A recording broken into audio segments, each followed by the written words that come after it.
Okay, so let's dive in. Kashmir, often called paradise on earth, right? Centuries of incredible history there. But today we're really focusing on a specific, quite turbulent period, the Durrani rule, or the Afghan rule, lasted from what 1752 to 1819 CE, and it's a chapter that, well, it often gets overlooked, doesn't it? But it's absolutely crucial for understanding the region. Absolutely. And what's truly fascinating here, if we sort of zoom out a bit, it's not just that one empire declined and another one popped up. It's how the specific vulnerabilities of the Mughals created this almost tailor-made vacuum, a vacuum that the Durranis, with their distinct military and political approach, were uniquely positioned to fill. So yeah, we're going to explore the precise conditions that led to this rule, its pretty harsh characteristics, and ultimately why it collapsed, leaving such a lasting mark on Kashmir. Right. And you've given us a stack of truly fascinating sources. So our mission, really, in this deep dive, is to distill the key insights, maybe pull out some surprising facts, and help you, the listener, understand what made this era so critical and, frankly, often so oppressive for the people living through it in Kashmir. We really want to get beyond just the dates and events and try to touch on the human experience of this time. Okay, so before the Afghans actually arrived on the scene, Kashmir had been under Mughal rule for, nearly 2 centuries, since Emperor Akbar annexed it back in 1586. And that period was often kind of idealized, isn't it? But by the mid-18th century, you're saying that glorious Mughal Empire was really just a shadow of his former self. So what were the specific cracks? What were the vulnerabilities in that Mughal foundation that allowed the Durranis to just step in so decisively? Well, yeah, if we connect this to the bigger picture, the Mughal decline wasn't just some slow, inevitable fade. It was more like a series of interconnected, almost self-inflicted wounds. That just culminated in Kashmir becoming completely untenable for them to hold on to, which, leads us to ask, how did such a historically powerful, seemingly stable empire lose its grip so spectacularly, especially on a prized possession like Kashmir? The sources really highlight several key vulnerabilities, and they reveal a kind of systemic rot, actually. Okay, let's get into that. The death of Emperor Aurangzeb in 1707. And it's often cited, isn't it, as a critical turning point.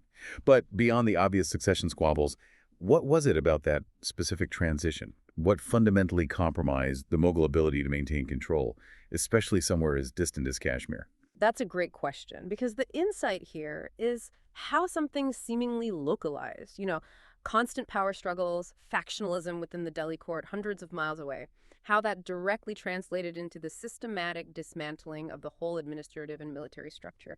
The very structure designed to protect a prized but distant frontier like Kashmir.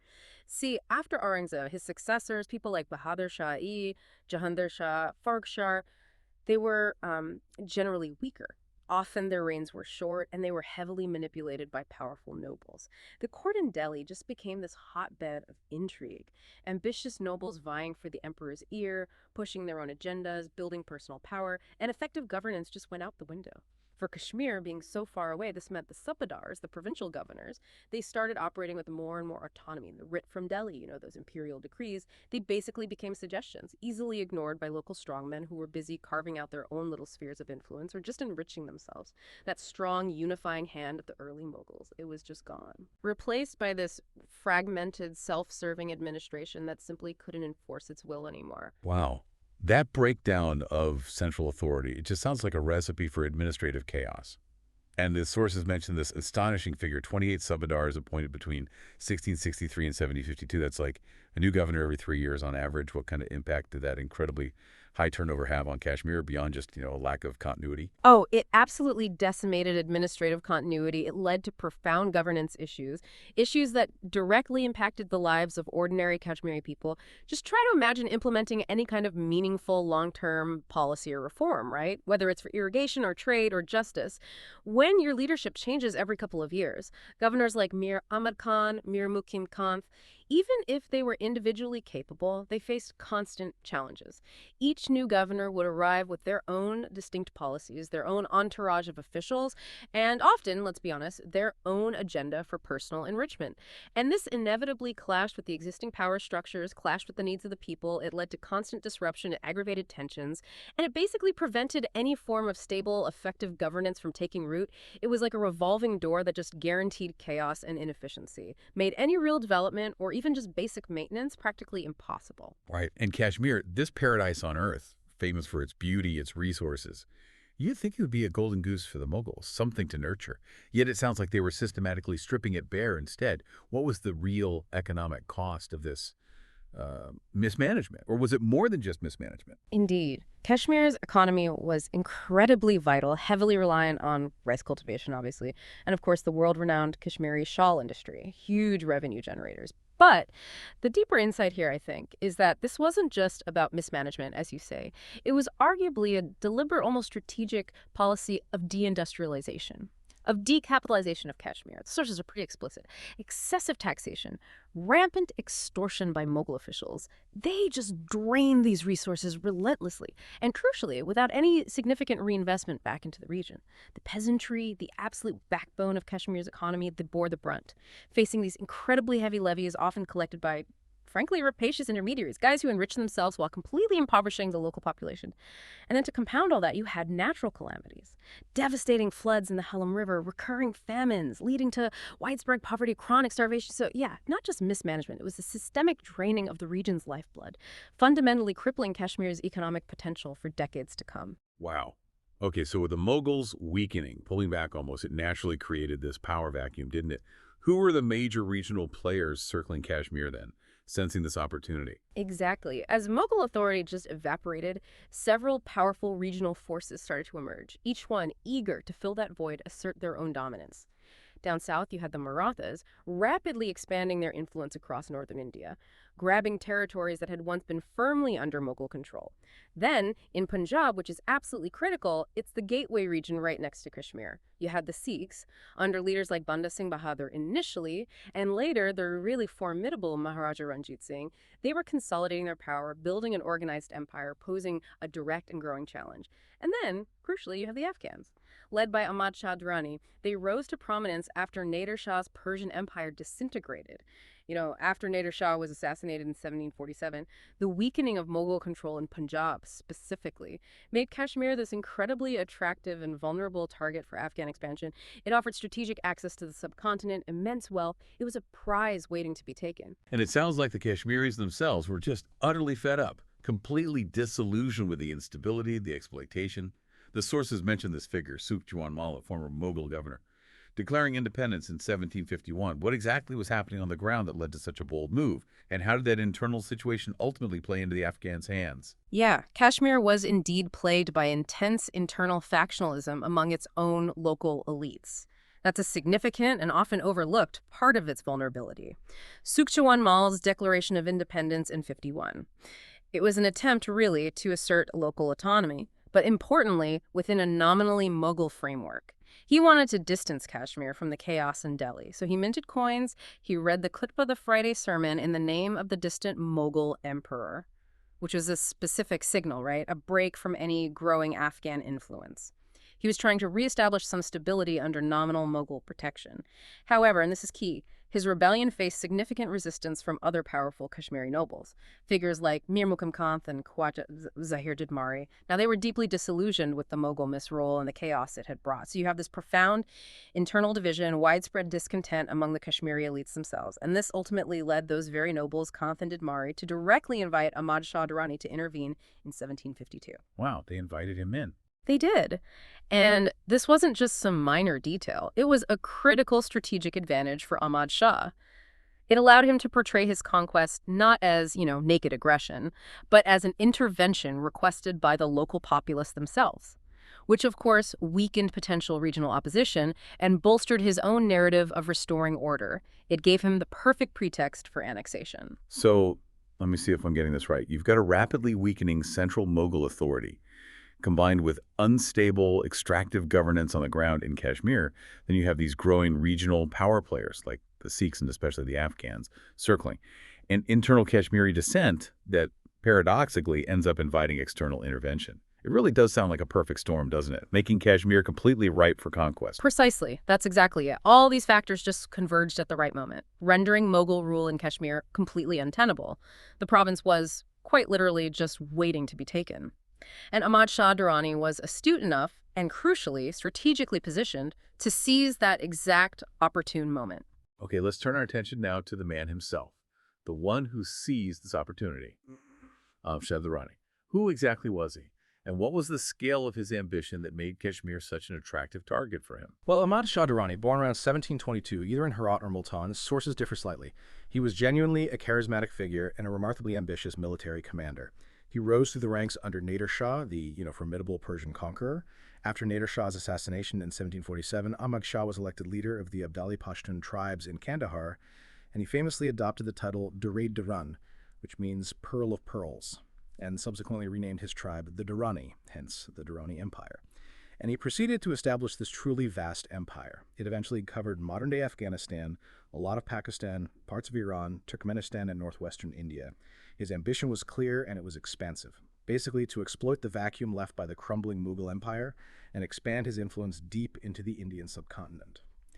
Kashmir, with its strategic location and its, frankly, immense wealth, it wasn't just a prize, it was a crucial piece in that larger strategic vision for regional dominance. Right. And the sources really hammer home the importance of Punjab as this absolutely strategic gateway to India. How did Ahmad Shah go about methodically securing that crucial foothold before he made his move on Kashmir? He absolutely understood Punjab's importance. His campaigns into India started quite directly with invasions of Punjab, which really illustrates his keen grasp of its strategic value, the bridge between his Afghan heartland and the core of India. In 1748, he decisively defeated the Mughal governor of Lahore. That immediately established a strong Afghan influence, a physical presence in the region. Then, in a really pivotal move in 1749, the Mughal Emperor Ahmad Shah Bahadur, desperate, really, to avoid a direct attack on Delhi, he formally ceded Sindh, Punjab, and the Trans-Indus region to Ahmad Shah. Ceded them, just gave them up. Essentially, yes. It was a monumental concession. Signaled the Mughals' complete inability to defend those territories. And this was formalized even further in a peace treaty signed on April 3, 1752, which gave Ahmad Shah direct, undeniable control over Punjab. And that control provided him with the direct launch pad, the logistical base, the strategic advantage he needed for further campaigns, including, obviously, the imminent conquest of Kashmir. Okay, we touched on this before, but it really bears repeating because it seems so unique and consequential. Local Kashmiri elites actually invited Ahmad Shah in. How did that critical invitation play out in the actual annexation? How did it give him such a unique advantage? Yeah, that invitation was absolutely crucial. It provided Ahmad Shah with this powerful veneer of legitimacy for his intervention, which was a significant diplomatic and maybe even moral victory before he even marched in. You see, the internal chaos in Kashmir, driven by that lingering Mughal misrule, the severe factionalism among its own elites, it had truly reached a breaking point. The sources tell us that local nobles like Mir Mukim Kant and Khwaja Zahir Dadmari, they were so disillusioned with the ongoing instability, particularly with Sukh Jiwan Mal's rebellion and the whole decline of Mughal authority, that they directly appealed to Ahmad Shah Durrani for assistance. So it wasn't just passive acceptance, it was an active plea. An active, probably desperate plea for intervention from key local power brokers. And naturally, this invitation aligned perfectly with Ahmad Shah's own imperial ambitions. It gave him that legitimate pretext to move into Kashmir and annex it, rather than it looking like a pure, unprovoked invasion. It let him enter as sort of the invited restorer of order, which likely softened potential resistance and helped him consolidate his gains more quickly. Okay, so the invitation was extended, the strategic path through Punjab was clear. What was the actual military conquest of Kashmir like? Was it a long, drawn-out fight, or was it quicker? It was remarkably swift and decisive, actually. It really highlights the strength of the Afghan forces at that point and the utter disarray of the existing Kashmiri defenses. So, in response to that invitation and the ongoing rebellion by Sukh Jiwan Mal, Ahmad Shah dispatched his very capable general, Abdullah Khan Ishaq Qasi, sent him with a formidable force, about 15,000 men, into Kashmir in 1752. Now, the Afghan army was renowned for its mobility, its disciplined tactics, its ferocity. They just quickly overwhelmed the disorganized, demoralized Mughal forces still hanging around in the valley. They were really no match for the Afghan onslaught. Sukh Jiwan Mal's forces were defeated pretty quickly, and Srinagar, the capital, was occupied by May 1752. That quickly? Yes. With the capital secured, Ahmad Shah appointed Nuruddin Bamizai as the first Afghan governor to consolidate his new authority, and that marked the formal and very swift annexation of Kashmir into the expanding Durrani Empire. Basically a quick knockout blow. Wow, so the annexation sounds like a major and relatively easy win for Ahmad Shah. But beyond the immediate military triumph, what made Kashmir so enduringly valuable to him and his expanding empire? Why keep it? Well, it was valuable for multiple interconnected reasons. Reasons that went far beyond just strategic convenience. First, obviously, its immense wealth. derived from its robust agriculture, its vibrant trade networks, and especially that incredibly lucrative Kashmiri shawl industry. This provided a significant, immediate boost to the Durrani Empire's coffers which were constantly in need of funds for their huge military campaigns across Central Asia and India. Second, its strategic location was paramount. Nestled there in the Himalayas, Kashmir served as this crucial gateway, a bridge between Central Asia and the Indian subcontinent. Controlling it allowed for better access, better control over vital trade routes, military passages, enhanced his regional reach. And third, there's the prestige factor. Gaining control over a region that had been such a prized possession of the mighty Mughal Empire, that significantly enhanced Ahmad Shah's prestige, his legitimacy as a major regional power. It projected this image of unstoppable expansion. However, and this is the critical caveat, its geographical distance from Kandahar, the Durrani capital, and its really complex socio-political dynamics, meant that while gaining control was a victory, maintaining it would prove to be a significant and ongoing challenge throughout their rule. Right, that makes sense. So Kashmir is now formally part of the Durrani Empire.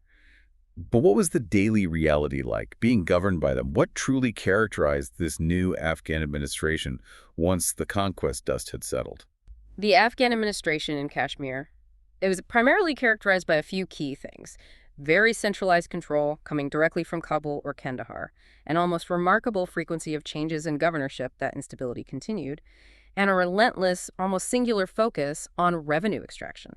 It was fundamentally designed to sustain the Durrani Empire's vast military ambitions elsewhere, across India, Persia, Central Asia, with very little, if any, emphasis on local development or the welfare of the Kashmiri population. It was less a model of governance, really, and more like an extractive enterprise, a direct pipeline of wealth flowing out to the imperial center. That sounds like a system designed for maximum control from the center, minimum local autonomy.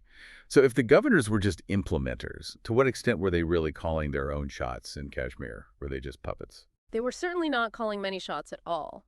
Puppets might be a bit strong, but their autonomy was severely limited. The Durrani governors operated under the direct, tight authority of the Afghan ruler back in Kabul or Kandahar. Whether that was Ahmad Shah himself, or later his son Timur Shah, or subsequent rulers like Zaman Shah and Shah Shuja. This meant that the major decisions, everything from appointing local officials to setting specific revenue policies, even down to military strategies, they were dictated directly from the center. This highly centralized system severely limited the local governor's autonomy, which led to significant delays in addressing pressing local issues. If a problem flared up, they couldn't just react. They had to wait for directives from hundreds of miles away.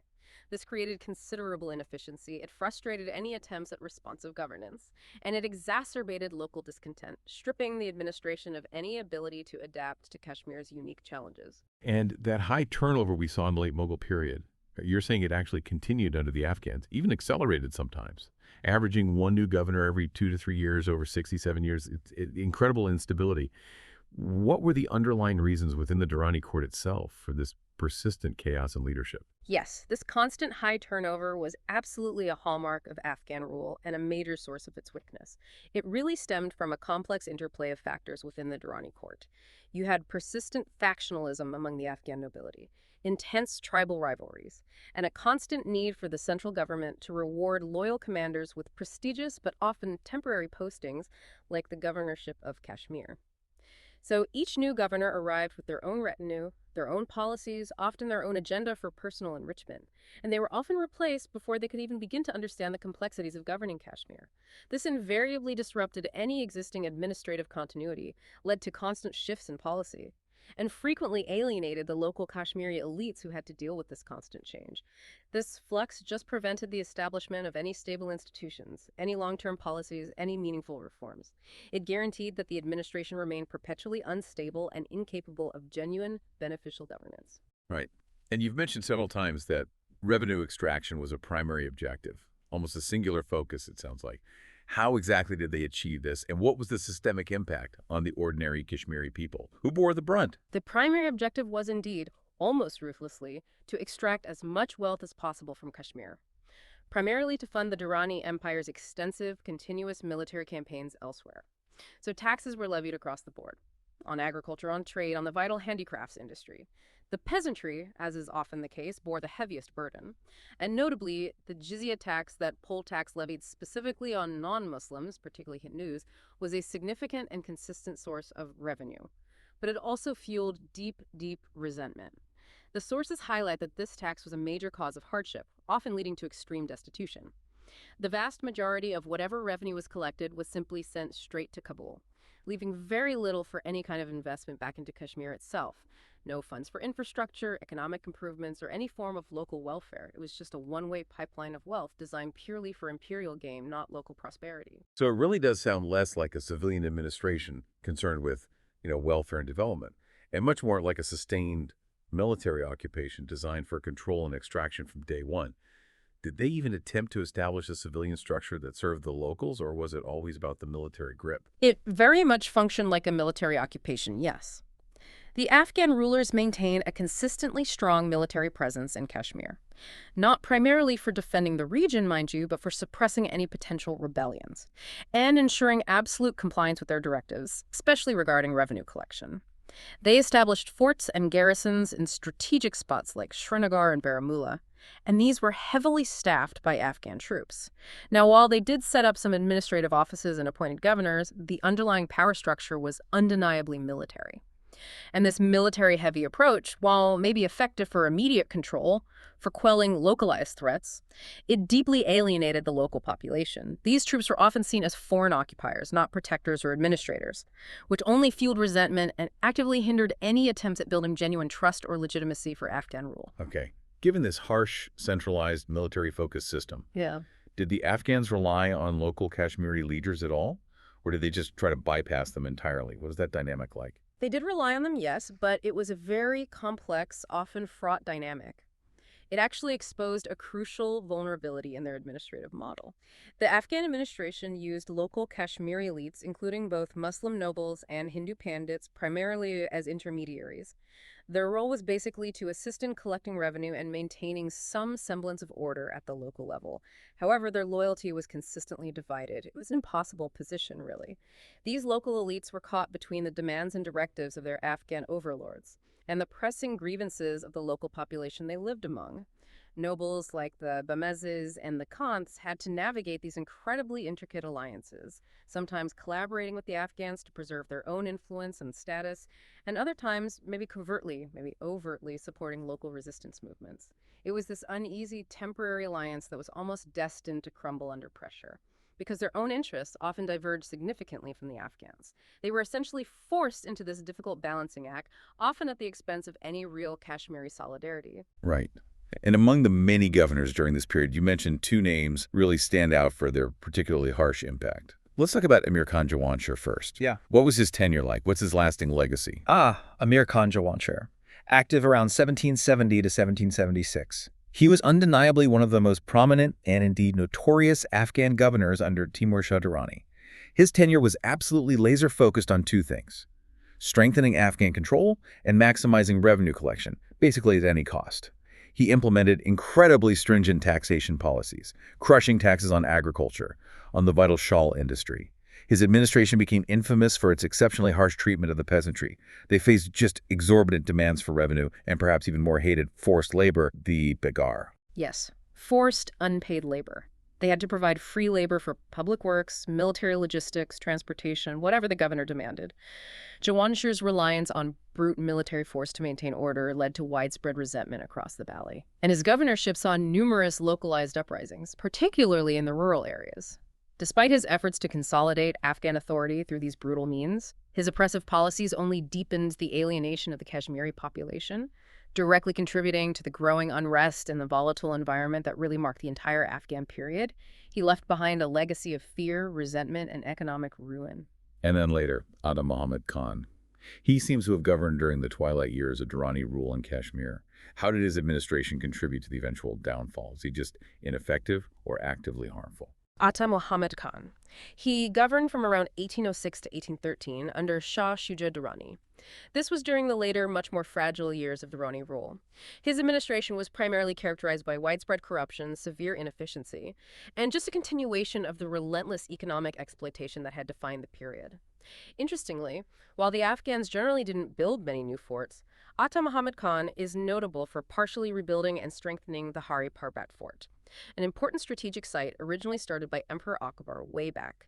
He used this reinforced fort as a critical military and administrative center, which kind of underscores that military-centric, control-oriented approach even late in the game. But Ata Muhammad Khan faced immense challenges, not just from internal factionalism among Kashmiri elites, but crucially, from the rapidly rising Sikh power in Punjab. That threat was becoming undeniable. His indifference to the immense plight of the Kashmir people, combined with persistent heavy taxation and forced labor, only exacerbated their economic hardship. His inability to effectively address these challenges or quell the mounting discontent. It significantly weakened Afghan control and ultimately directly paved the way for the Sikh conquest that was just around the corner.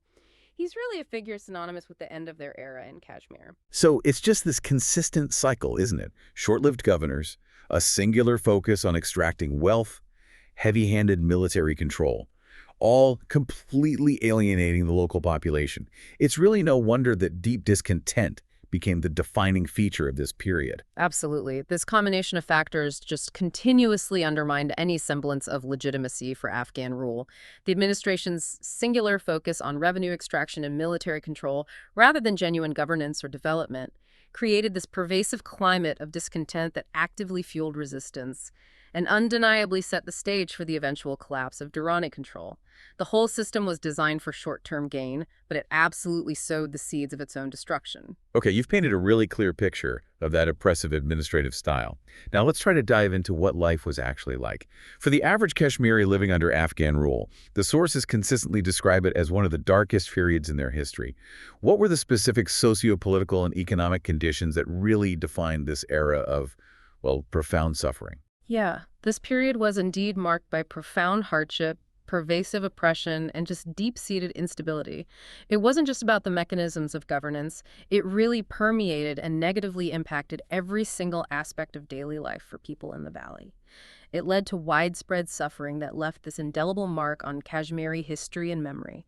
It was a time when the very fabric of society felt like it was strained right to its breaking point. You mentioned the Durranis were predominantly Sunni Pashtuns governing this diverse population, Sunni majority, but significant Shia minority Hindu communities. How did this ethnic and religious difference impact the daily lives and dynamics within Kashmir? Was it a major source of tension? It absolutely was a major source of tension. Kashmir's population was diverse, as you say. Sunni Muslim majority, yes, but also a significant Shia minority and well-established Hindu communities, especially the Kashmiri Pandits. The imposition of the jizya tax specifically on non-Muslims, the Hindus, and the active promotion of Sunni Islam by the Durrani rulers created severe and persistent tensions. Now, while Ahmad Shah Durrani himself was known for some degree of religious tolerance, apparently, his successors unfortunately adopted far less inclusive policies. This led to direct discrimination and marginalization of both Hindu and Shia communities, restricting their religious practices. And beyond just taxation, the sources explicitly mention the destruction of religious sites, including both Hindu temples and Shia shrines. Actual destruction. Yes, and that further exacerbated these deep-seated religious tensions, fueled intense resentment among the affected communities. This wasn't just abstract policy, it was a daily reality of hardship, fear, and humiliation for many. We talked about the Afghans' reliance on local Kashmiri elites and how those elites themselves were often caught in power struggles. How did their internal divisions, their fractured loyalties, impact Kashmiri society more broadly, especially when facing foreign rule? Well, the Afghan administration's reliance on these local elites, it put those elites in an impossible position, as we discussed, torn between loyalty or at least obedience to the Afghan rulers and the grievances of the local population they lived among. But the power struggles among these Kashmiri nobles themselves, like the rivalries between Mir Mukim Khanth and Sukh Jiwan Mal earlier on, consistently destabilized the region. These internal rivalries created fragmentation, they weakened the social cohesion of Kashmiri society, and perhaps most importantly, they made it incredibly difficult for Kashmiris to mount any kind of unified, sustained resistance against Afghan rule. Their internal divisions played directly into the hands of the foreign rulers, preventing a concerted local response. Right. And a lack of stable administration, plus this internal fragmentation, it often leads to widespread lawlessness, doesn't it? What was the human cost of this breakdown of order in Kashmir under Durrani rule? What did that look like on the ground? Absolutely. The frequent changes in Afghan governors, coupled with the relentless internal factionalism within the Durrani court, it created this profound sense of political uncertainty throughout Kashmir. And this instability translated directly into widespread lawlessness, particularly in rural areas. Banditry became common, local feuds proliferated, often unchecked. There was just a general breakdown of order that made daily life incredibly precarious. The Afghan rulers' almost exclusive reliance on military force to maintain control. It further eroded any legitimacy they might have hoped for.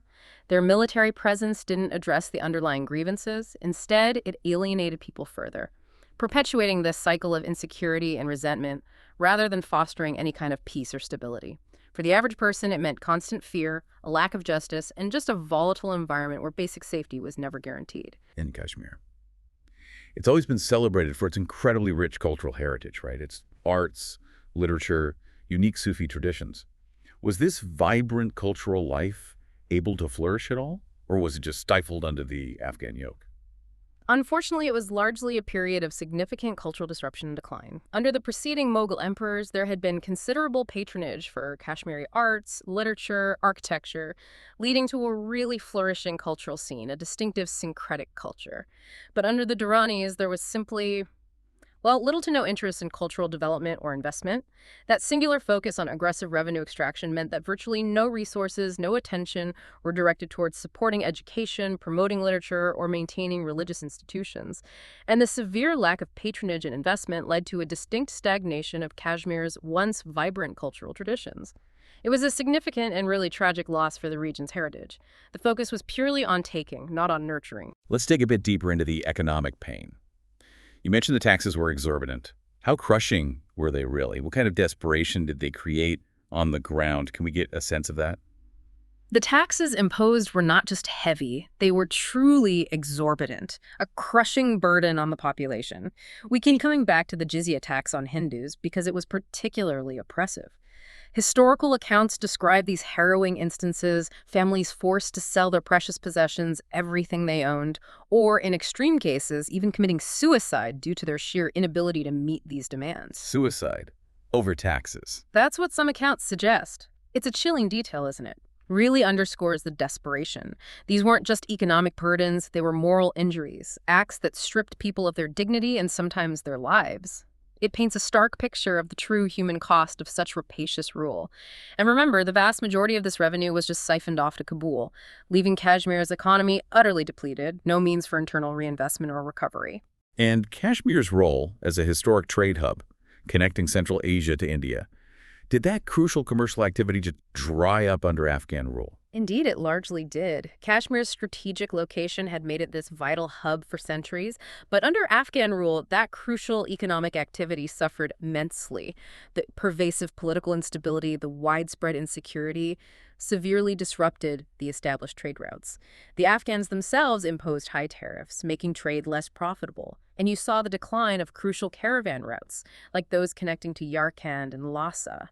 All this severely weakened the region's commercial networks. And that had this devastating ripple effect, leading to a sharp decline in overall trade and commerce, impacting everyone from big merchants down to local producers and the laborers who relied on those networks. Just another layer of economic strangulation, really. And with rice cultivation being the absolute mainstay, what was the fate of the Kashmiri farmers, the backbone of the region's food supply and wealth? Yeah, the agrarian sector, especially rice, was the absolute foundation. But the combination of heavy taxation and that pervasive forced labor, the Bigar, it systematically drained the peasantry's resources. The Afghan administration's demands for revenue often far exceeded what the land could actually produce. This led directly to widespread poverty, chronic starvation among farming communities. And then on top of that, you had recurring natural calamities, those devastating floods, repeated famines, continuously exacerbating this already dire economic destitution, pushing rural communities right to the brink, leaving them in this perpetual state of hardship. It was a real agrarian crisis that left generations impoverished. And finally, those famous Kashmiri shawls, a global symbol of artistry, of craftsmanship for centuries. How did this vital industry fare under the Afghan administration? What happened to the skilled artisans? The shawls. Yeah. Renowned globally, right? A huge source of revenue and cultural pride during the Mughal period. But under Afghan rule, this vital industry faced immense challenges, systematic exploitation. Artisans were subjected to exceptionally heavy taxes on their craft, and compounding this, they were often forced to produce their high-quality shawls at drastically reduced prices for Afghan officials. So basically forced labor or theft. It amounted to that, yes, effectively denying them fair compensation for their incredible skill and labor. It was less about supporting an industry, more about outright theft of labor and product, plus the severe lack of patronage from the ruling class and the disruption of trade routes limiting exports. It all further undermined the industry, led directly to a significant decline in both production volume and, sadly, the overall quality of the shawls, as artisans just struggled under these oppressive conditions. A clear example of short-sighted extraction destroying long-term economic and cultural value. It's just abundantly clear, isn't it? The combination of heavy taxation, explicit religious discrimination, pervasive administrative instability. It created this climate of widespread suffering and deep, festering discontent among the Kashmiri populace. It absolutely did. The socio-political, the economic conditions under Afghan rule, they created this profound and enduring climate of suffering and widespread discontent. And this pervasive hardship, this alienation of the Kashmiri population, these were the very foundations upon which the resistance movements against Afghan rule were built, inevitably setting the stage for its eventual collapse. Right, so given the sheer weight of this oppression, it seems almost inevitable that resistance would emerge. What were some of the most, poignant or surprising ways the people of Kashmir pushed back against Afghan rule, both overtly and maybe more subtly? Well, you have to consider, right, how long can a population endure conditions like that before resistance just becomes inevitable? The Afghan administration's utter disregard for local sensibilities, its consistently brutal policies, certainly fueled numerous acts of defiance, ranging from individual acts right up to organized rebellions. Those deep-seated grievances were a constant catalyst for pushback. Let's just quickly reiterate those core grievances that sparked resistance. What were the main drivers? Okay, well, the bigar, the forced labor, was a primary and deeply resented source of anger. Peasants routinely compelled to provide free labor for public works, military campaigns, transport, often at great personal cost to their own livelihoods, their well-being. We mentioned the jizya tax and those extreme outcomes, the reported suicides. That highlights the sheer desperation it inflicted. This wasn't some symbolic tax, it was a burden that literally drove people to despair, possibly death. Even the highly skilled shawl artisans, the backbone of this renowned industry, relentlessly exploited, forced to produce high-quality goods at drastically reduced prices, pushed to their absolute limits. These were not abstract grievances. They were direct, daily burdens that just eroded dignity and livelihood. And the religious tensions you mentioned, they weren't just simmering under the surface. They led to real harm and became a major flashpoint for resistance, didn't they? They manifested in very tangible, very painful ways. The Afghan rulers' active promotion of Sunni Islam, the imposition of jizya, direct sources of intense tension with Hindu and Shia populations. And beyond the financial burden, remember the explicit mention of the destruction of Hindu temples and Shia shrines, coupled with stringent restrictions on their religious practices. These acts caused profound distress, alienation, a deep sense of violation, and such policies fueled resentment, contributed significantly to broader social unrest, creating fault lines, yes, but also becoming rallying points for resistance. We talk about governors like Amir Khan Jawansher. Their rule was truly notorious. How did this specific brand of cruel governance and just administrative neglect contribute to fueling the flames of rebellion? Indeed. Historical accounts paint this clear picture of governors, Jawansher included, who are notorious not just for cruelty, but for their rapacious plundering of the region's wealth, their profound indifference to the welfare of the people. They neglected vital infrastructure irrigation, roads which further exacerbated economic hardship, and it stripped the Afghan rule of any legitimate claim to governance. The insight here is that this wasn't just individual bad apples, it was a systemic failure to invest or nurture, pure extraction. And when discontent inevitably arose, they used brutal methods to suppress it: public executions, confiscation of property. This cycle of neglect and brutality systematically eroded any trust or loyalty, deepening alienation rather than securing compliance. And the Afghan military itself intended to maintain control, but did it inadvertently fan the flames through its repressive tactics? Absolutely. By establishing those garrisons in key locations like Srinagar and Baramulla, Afghan troops, perceived as foreign occupiers, created this pervasive climate of fear. Their presence wasn't for protection, it was for enforcement of the extractive system. They used harsh punishments, public executions, arbitrary confiscation of property as common tactics to deter rebellion. However, these measures, while maybe effective in the short term for quelling immediate uprisings, paradoxically deepened the population's sense of alienation and resentment. They fostered a desire for freedom, not submission, inadvertently strengthening the resolve for eventual resistance. The very tools of oppression became catalysts for more defiance. Okay, let's look at specific instances of resistance. Sukh Jiwan Mal's rebellion was one of the earliest, most direct signs of defiance, right? Tell us more about the significance of his stand. What did it signal for the future? Yes, Sukh Jiwan Mal's rebellion was a significant early act of defiance. Remember, he was a former Mughal governor who, in 1751, declared independence specifically from the Afghans. In that symbolic but powerful move, he aligned himself with the distant Mughal emperor in Delhi, minting coins in the emperor's name, reading the khutbah in his name. These were direct, unmistakable challenges to the nascent Afghan authority, trying to assert a local alternative. Now, while his resistance was ultimately crushed by Ahmad Shah Durrani, leading to the actual Afghan conquest in 1752, it was incredibly important. It highlighted the strong local opposition to foreign rule right from the very beginning. And it set a crucial precedent for future uprisings, future acts of resistance against the Durrani regime, showed that even this formidable new power would face internal opposition. Right, and beyond these more official rebellions like Sukh Jiwan Mal's, where there are smaller, maybe more everyday acts of defiance, indicating a pervasive grassroots resistance throughout the Afghan period. Oh, absolutely. Throughout the entire 67-year period, localized uprisings by peasants, even by some Kashmiri nobles, were common occurrences.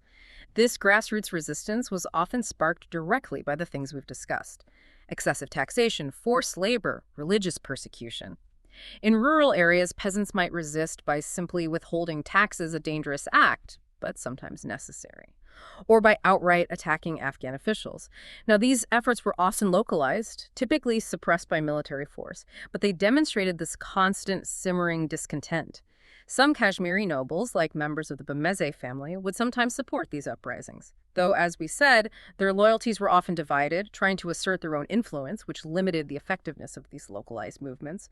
But they were a continuous thorn in the side of the Afghan administration, made true pacification impossible. And the Shia community, specifically, faced significant targeted discrimination. How did they resist these policies? What was the impact of their particular defiance? Yes, the Shia community, especially in areas like Srinagar and Budgam, faced pronounced discrimination, specifically due to jizya and restrictions on religious practices, including the destruction of their shrines. This severe oppression led to periodic uprisings led by Shia leaders. Now, while these rebellions were generally smaller in scale compared to broader movements, they were significant. They contributed to the overall climate of resistance. They clearly highlighted the deep religious tensions simmering just beneath the surface.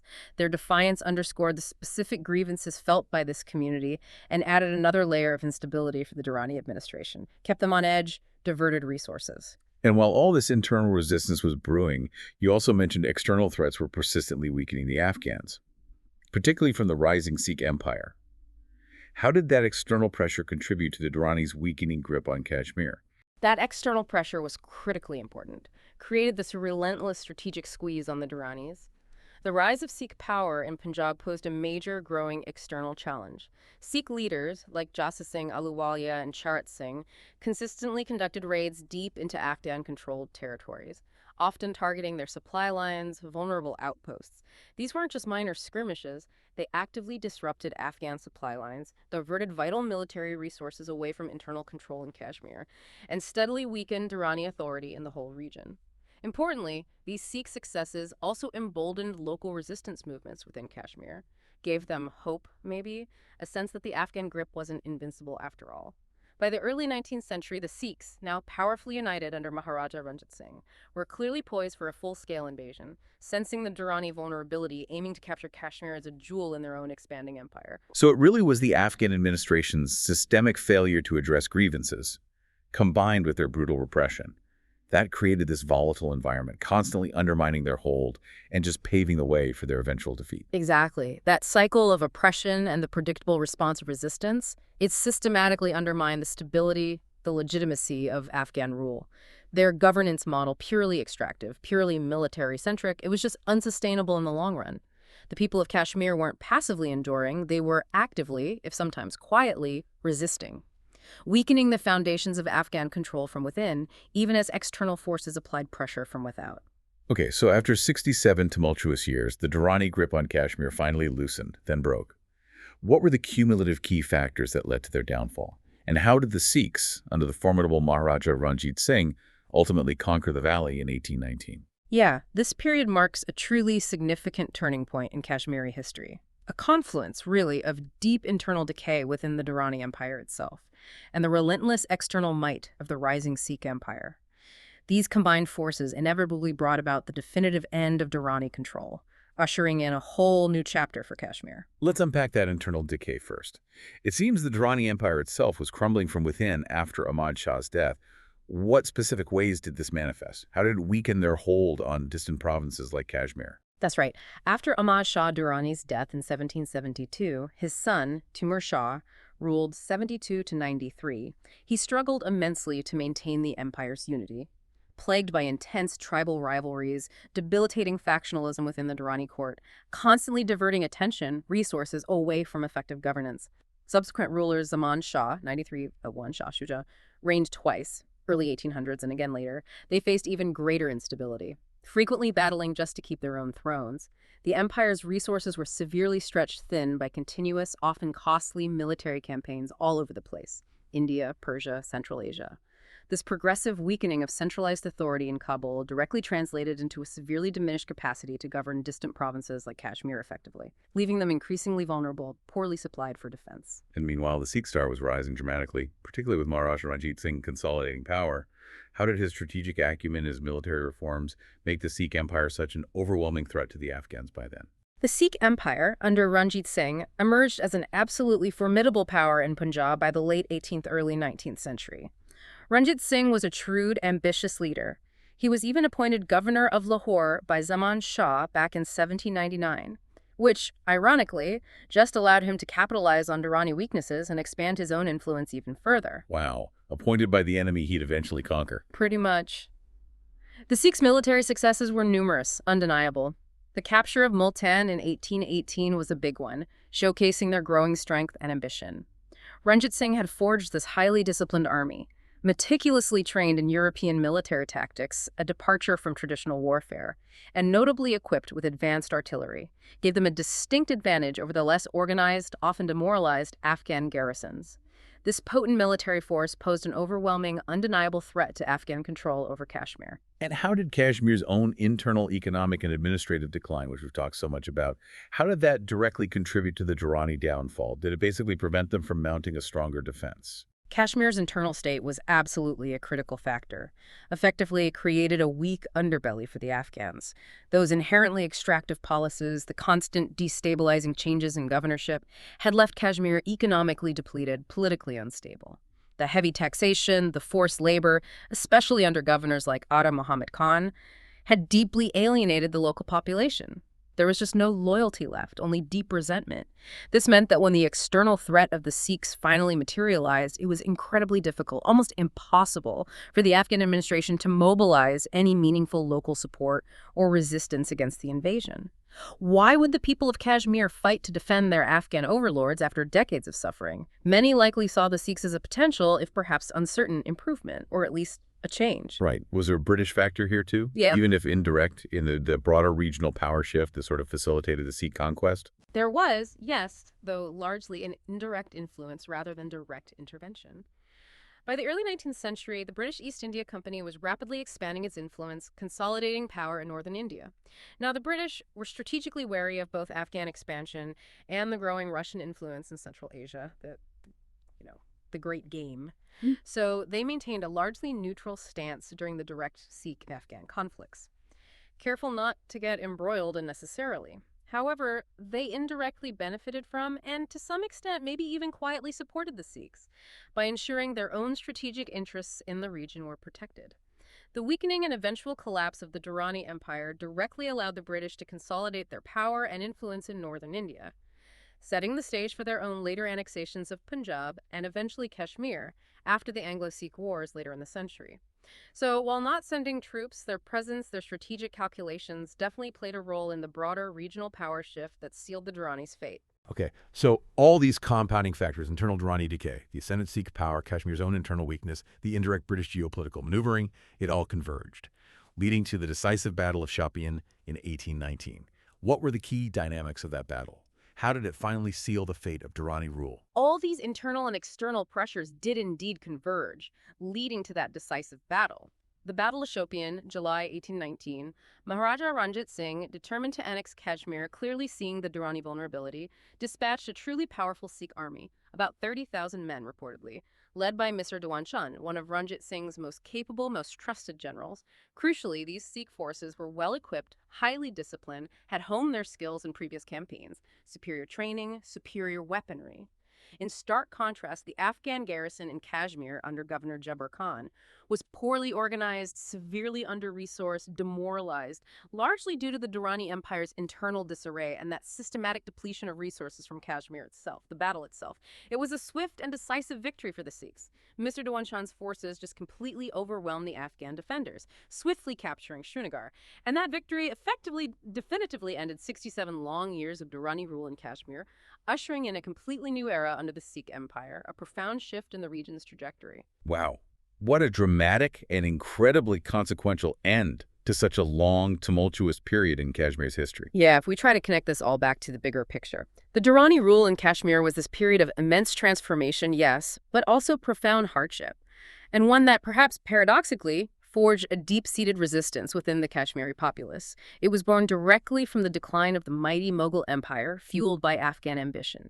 Its characteristic administration, focused almost solely on extraction, led to widespread suffering, which, in turn, spurred resilient resistance. The ultimate fall to the Sikhs was really a culmination of the Durrani Empire's deepening internal weaknesses and the dramatic rise of this powerful new regional force, the Sikh Empire. It's a real testament, isn't it, to how complex the forces of imperial power, local resilience, and shifting regional dynamics truly are. Absolutely. You can really see through this deep dive how that complex interplay of power, resistance, constant change profoundly shaped Kashmir's historical trajectory.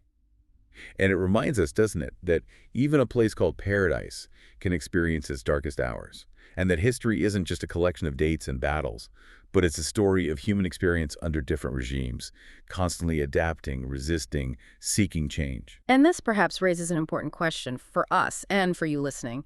In what ways do these historical patterns of imperial decline, of economic exploitation, of internal discontent, in what ways do they continue to echo in regional conflicts and power shifts around the world today? Are we seeing similar dynamics play out in contemporary struggles for autonomy, for resources? Something for you to definitely mull over. We really hope this deep dive has offered you a clearer, maybe more nuanced understanding of this critical chapter in Kashmir's history. Until next time, keep digging deeper.